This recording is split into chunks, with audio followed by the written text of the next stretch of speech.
যেই জায়গাটার মধ্যে ইমাম হুসাইনের শের মুবারক রাখা হয়েছিল, একটু মাথাটা কাছে নিয়ে দেখি, এখনো ইমাম হুসাইনের ঘ্রাণ পাওয়া যায়, এখনো হুসাইনের ঘ্রাণ সেখানে পাওয়া যায়। সেই হুসাইনের কলিজার টুকরা সন্তান হযরতে জৈনুল আবেদিন রাদিয়াল্লাহু তাআলা আনহু, তিনি বর্ণনা করেছেন তিনার পিতা এবং দাদার সূত্রে। তিনার পিতা হলো ইমাম হুসাইন, তিনার দাদা হলো শেরে খোদা হযরতে আলী ইবনে আবি তালেব রাদিয়াল্লাহু তাআলা আনহু। অর্থাৎ এই হাদিসটা বর্ণনা করেছেন শেরে খোদা হযরতে আলী। তিনি বলেন, ক্বালা রাসূলুল্লাহ সাল্লাল্লাহু আলাইহি ওয়াসাল্লাম, আল্লাহর রাসূল বলেছেন, কুনতু নূরান, আমি রাসূলুল্লাহ নূর ছিলাম, বাইনা ইয়াদাইল্লাহি তাআলা, আমার আল্লাহ তাআলার শাহী দরবারে নূর ছিলাম, কাবলা খালাকা আদামা, আদমকে সৃষ্টি করার আগে থেকে নূর ছিলাম। কত বছর আগে গো? বি 14 আলফ আমিন, আদম বানাইবার 14,000 বছর আগ থেকে আমি রাসূলুল্লাহ আল্লাহর দরবারে নূর ছিলাম।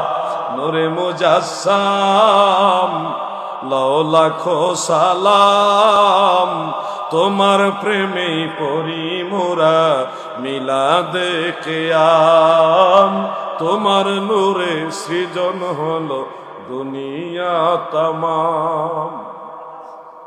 হযরতে জৈনুল আবেদিন রাদিয়াল্লাহু আনহু, যে জায়গায় উনি সিরিয়ার দামেস্কে নামাজ পড়তেন, বসবাস করতেন, এই জায়গাটা এখনো খুব যত্ন সহকারে রাখা আছে। আল্লাহ যদি তৌফিক দিয়ে কখনো যান, জর্ডান হয়ে সিরিয়াতে যেতে পারবেন। দামেস্ক এটা হলো সিরিয়ার রাজধানী। সেই দামেস্কে উমাইয়া মসজিদের বাম পাশে, কেবলা ধরেন বুঝাইবার জন্য বলছি, এদিকে কেবলা, এর বাম পাশে এই জায়গাটায়, সেই কক্ষটা জৈনুল আবেদিন রাদিয়াল্লাহু আনহু সেই ইবাদতের কক্ষ। যদি আল্লাহ তৌফিক দেয়, গেলে দেখবেন আমি 2 থেকে 3টা জায়গায় ব্যতিক্রম একটা ঘ্রাণ পেয়েছি। 1 নম্বর জায়গাটা হলো হযরতে ঈসা আলাইহিস সালামের আম্মাজান হযরতে মারইয়াম আলাইহাস সালাম, মসজিদুল আকসার নিচের দিকে, আমাদের দেশে 5 তলা বা আরো বেশি করলে যতটুকু এর চেয়ে বেশি পরিমাণ জায়গা মসজিদুল আকসার নিচের দিকে আছে। আমাদের দেশে 3 তলা করলে যেরকম একটা 1 তলা হয়, মানে 3 তলা করলে ওইটার 1 তলা সমান, এরকম 3 তলা নিচে আমি গেছি।